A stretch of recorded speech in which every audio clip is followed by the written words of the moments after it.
Alors, quand je vous disais ce matin que j'étais certaine que l'animation serait menée de main de maître, c'est bien sûr ce que nous avons eu. Alors, merci infiniment, Madame Lavallée, encore une fois.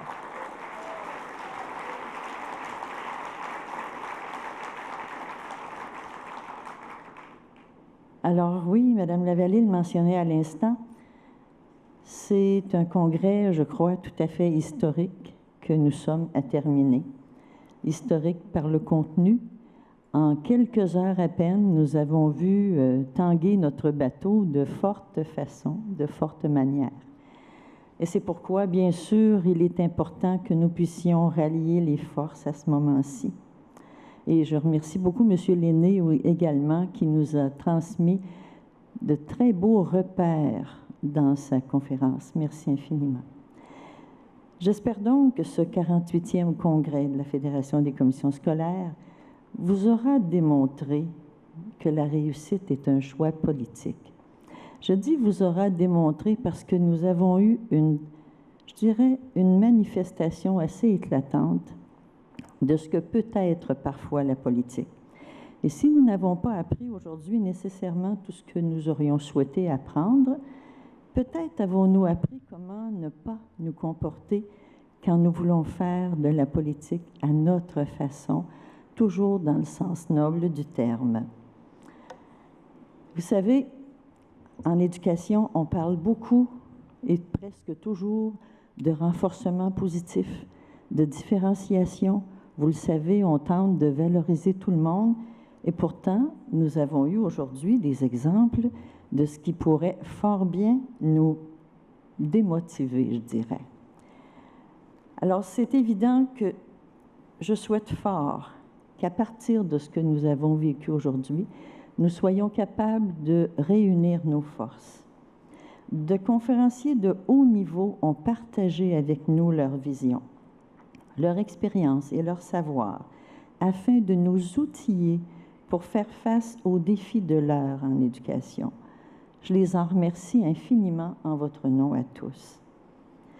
De plus, les ateliers nous ont permis d'échanger aussi et d'identifier peut-être de meilleures pratiques dans toutes les tâches que nous avons à remplir. Je vous remercie donc encore pour votre présence et votre participation active à ce congrès. Un congrès qui nous réunit autour du même objectif, toujours et partout la réussite des élèves, qui sont le cœur et la raison d'être de notre engagement. Nous en avons suffisamment parlé aujourd'hui pour que nous en soyons tous très convaincus. Permettez-moi à ce moment-ci de remercier les membres du comité organisateur du congrès, que j'ai présidé avec bonheur, mais des membres qui ont travaillé tous très fort pour que vous puissiez vivre ce congrès sans que nous sachions nécessairement ce qui allait en résulter. J'aimerais souligner donc le travail de Mme Josée Bouchard, notre présidente, qui a travaillé très fort aujourd'hui depuis la fin de l'avant-midi, particulièrement au niveau des points de presse qu'elle a dû donner. Merci.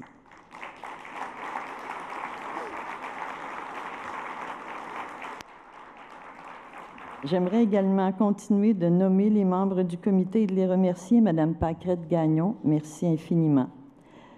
Monsieur Pierre Damour, il n'est peut-être pas à portée de voix, mais je le remercie beaucoup également. C'est le directeur du développement organisationnel et des ressources humaines de la Fédération.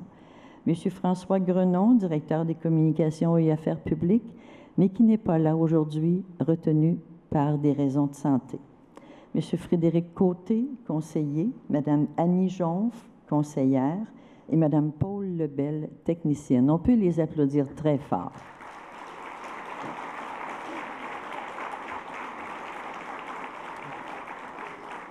Et je remercie également à nouveau les partenaires principaux. Et oui, nous avions comme premier partenaire le ministère de l'Éducation, de l'Enseignement supérieur et de la Recherche. Également la Capitale Assurance et des services financiers. Morancy, Société d'avocats. Monette Baraquette, avocat. Langlois Cronstrom Desjardins. La Société Grix, SSQ Groupe financier et la Fondation Lucie et André Chagnon. Nous les remercions tous pour la participation qu'ils ont fournie à ce congrès. En terminant, les organisateurs du congrès souhaitent recevoir vos commentaires sur l'organisation et le contenu de l'événement. Vous recevrez donc un formulaire d'évaluation par courrier électronique au cours de la semaine prochaine. Nous vous invitons à le remplir très rapidement. L'important, maintenant, c'est que nous aurons certainement à travailler très fort dès ce soir à partir de l'Assemblée générale. Mais sachez que ce que nous avons vécu aujourd'hui doit non pas nous démobiliser, mais servir de mobilisation pour que nous allions tous dans la même direction. Une phrase du Talmud me revient en tête. « Si nous ne savons pas dans quelle orientation aller, tous les chemins peuvent nous y mener. Il est donc important que nous sachions où aller pour connaître la voie à emprunter. » Merci infiniment et à bientôt, j'espère.